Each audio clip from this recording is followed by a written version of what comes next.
Idaho Matters podcast is brought to you by St. Luke's On-Demand Virtual Care, which allows patients to see a provider from their home using a computer or smartphone with on-demand care for common ailments, such as a cough, sore throat, or a sinus issue. More information at stlukesonline.org.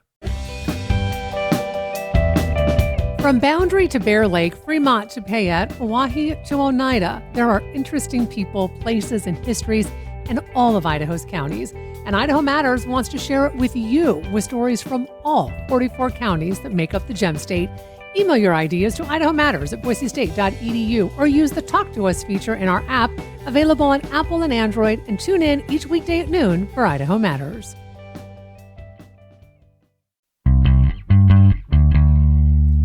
From the studios of Boise State Public Radio News, I'm Gemma Gaudette. More Idaho Matters right now. It has been 10 years, but next week, Jaialdi is back.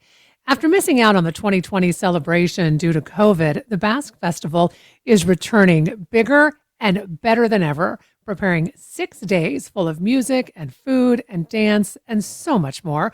So joining us now to talk more about the upcoming celebration is Lael Ubaraga Rogers, the Marketing and Media Chair for Jaialdi. Lael, so nice to have you on the show. Thank you so much for having me, Gemma. Okay, now, for folks who are not familiar with Jaialdi, tell us a little bit about it and why it's so important. Sure. So Jaialdi is, we call it the Jaialdi International Basque Festival. Jaialdi in the Basque language means festival, literally. And it is a once every 5 years big Basque bash in Boise. The Boise Basque Club does have an annual smaller festival called San Ignacio. But every 5 years, we really pull out all the stops and kind of take over the Basque Block in downtown and have a 6-day exhibition of Basque cultural folkways and Basque American heritage pride.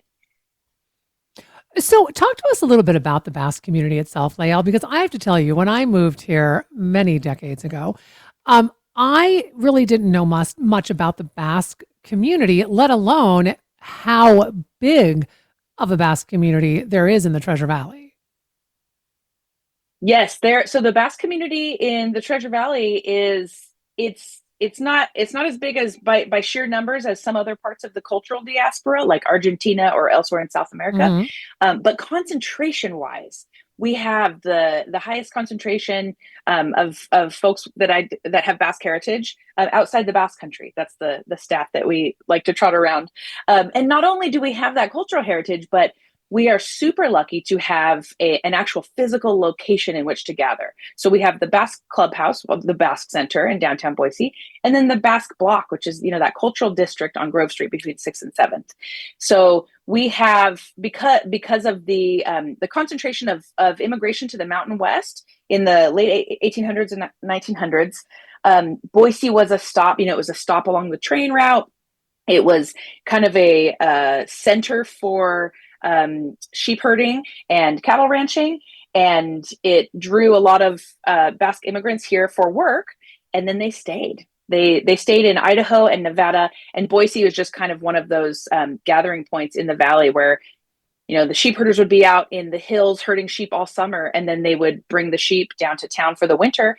They would stay in a Basque boarding house. So boarding houses sprung up to house the Basque workers, and it was a place they could speak their language, eat their food, and they stayed. And we still do have one of those boarding houses preserved on the Basque Block, the Cyrus Jacobs Ubaraga House.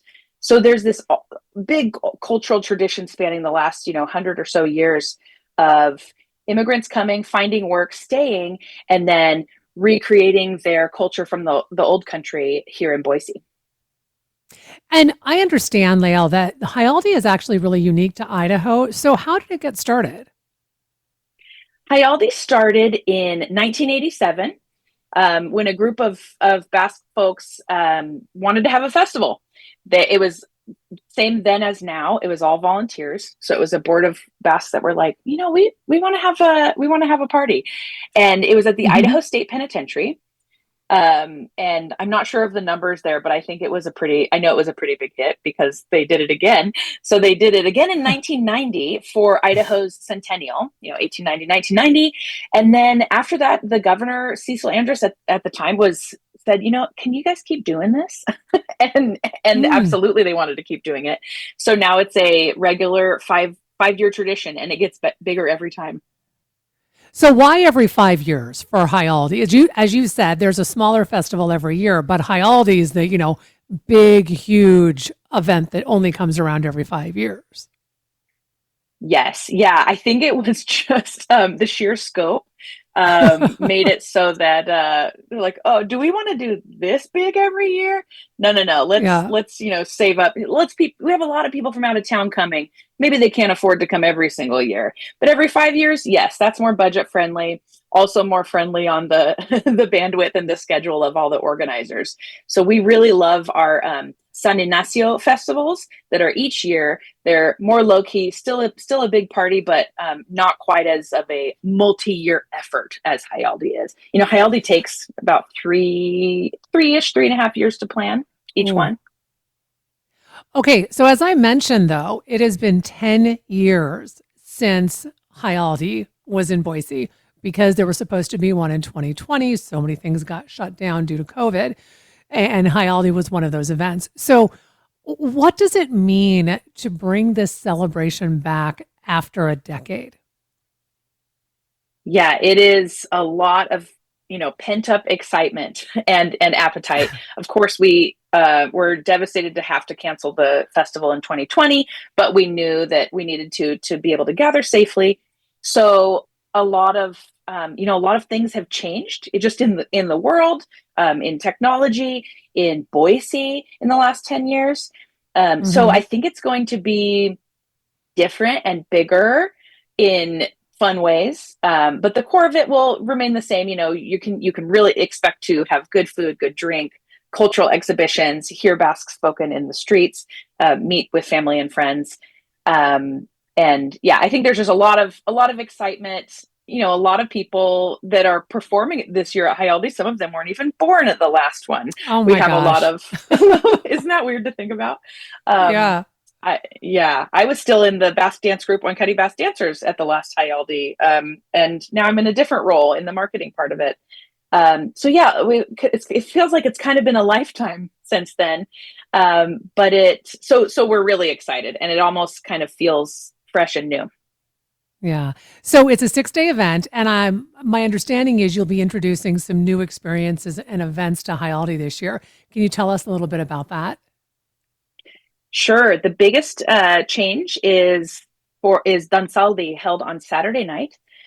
So we have a number of street dances on the Basque Block. We have a Thursday one and a Sunday one. But then Saturday night, we have previously had kind of a concert out at the fairgrounds in those expo buildings. Um, Hmm. and this year we are bringing that downtown. So now it's Dansaldi. Jaialdi, if we want to get a little etymological, means festival time. So the Aldi suffix, you can tack it onto other words. So Dansaldi means kind of, dancey time. So it is a dance, Okay. like a, yeah, it's a dance. And you can expect to hear from Basque American and Basque Country bands. So coming over from the Basque Country, which is really exciting. One of the bands that's coming over, this is their farewell tour, the band called Gatibu, a Basque rock band from Guernica. And they are gracing us with their presence on their farewell tour. We're so excited. And I've actually had a lot of people from the Basque Country reach out on social media saying, how do we see Gatibu? How do we see Gatibu? Because they're really famous over there. And it's kind of Oh. fun for us to think about, oh, there's some folks from the Basque Country coming all the way here to see Gatibu, who is from their part of the world. So talk a little bit more about that because Hyaldi really does bring people in, not just from, our area, but from out of the state, but abroad. I mean, a lot of folks from the Basque Country come in every 5 years for Hyaldi. I mean, what do you think it is about this particular festival that draws so many people?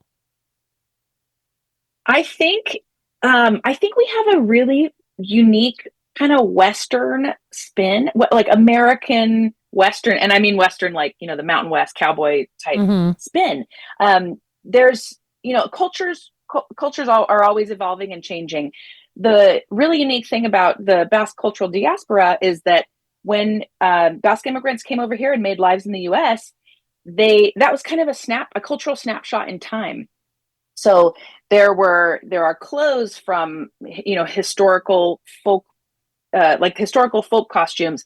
There are Hmm. Basque rural sports. There's all this kind of stuff that sort of speaks of a bygone era, that people from the Basque country, might not practice in their daily lives now, but they can come over here and experience some of the traditions that maybe their grandparents or great grandparents or great great at this point did back then. But it's also fun because it has an American twist. So I think it's a really interesting spectacle for people from the Basque region to come over and see their own culture being interpreted through an American lens, with plenty of cowboy hats and as they say, Levi's.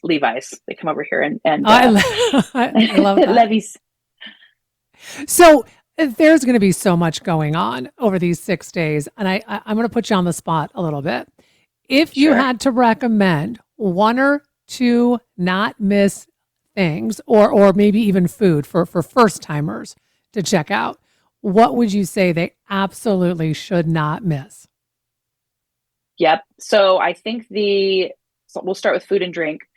The hallmark Basque festival food and drink, I would say, are a chorizo or chorizo, a Basque chorizo. We eat it plain. You do you. You can have it with condiments, but it's pretty flavorful plain as well. And then croquetas. And Oh croquetas yeah, are deep fried. I have a hard time explaining this they're to just deep folks who've fried never had it. goodness. That's what they Yeah, are. that's a great way to put it. Deep fried goodness. And these are all handheld foods, so easy to carry, easy to meander around the Basque block and while you're watching dance and music. And then to wash it down, you've got to try a calimocho. Calimocho is red wine and cola with ice. And it sounds probably pretty strange for some people who, if you've never heard of it, but I urge you Hmm. to try it. Very few people try it and hate it. So you're probably going to like that. So you're going to want to get your chorizo, croquetas, calimocho to fuel up. And then I would say start by checking out the free stuff at Jaialdi. So we have basking on the block, which is just kind of milling around, get your bearings. We have street dances. Those are my favorites, because you can just kind of walk in and out. It's a low Hmm. commit for the new attendee. Um, Street dancing, you're going to see spontaneous Basque dances from people in the crowd. You're going to hear great both contemporary Basque music and traditional Basque folk music. Those are kind of the big ones. And I guess I have to do one more plug, because this is a really good sampling for Expo Idaho. That's Saturday and Sunday at Jaialdi.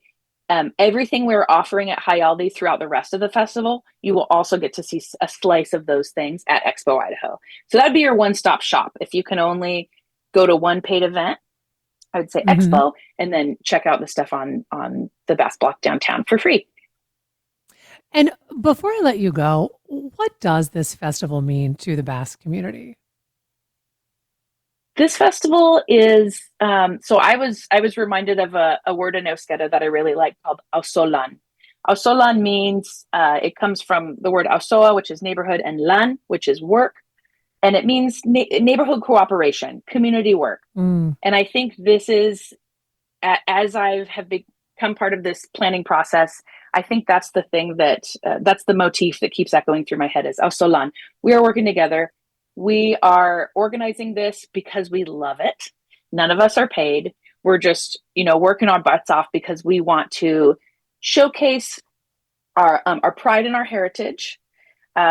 We want to show other Basques that might come in to visit. Hey, we're still perpetuating this culture. We're still promoting this culture. This culture is still alive here in Boise. And then we want to show people that aren't Basque, hey, come on in. Everyone's Basque during Jaialdi. You're welcome. Onge etorri. So we want to create an experience of welcoming. And for those of us that are organizing it, and for Basques of Boise, it's just such a huge source of pride. And it's so fun. It's our biggest bash that we throw. And we're so excited to be doing it next week.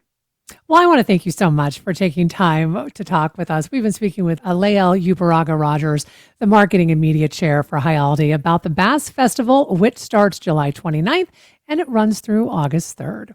And that'll do it for this episode of Idaho Matters. Thanks so much for listening. And just a reminder, you can find all of our episodes wherever you get your podcasts. These days, there's so much news, it can be hard to keep up with what it all means for you, your family, and your community. The Consider This podcast from NPR features our award-winning journalism. 6 days a week, we bring you a deep dive on a news story and provide the context and analysis that helps you make sense of the news. We get behind the headlines. We get to the truth. Listen to the Consider This podcast from NPR.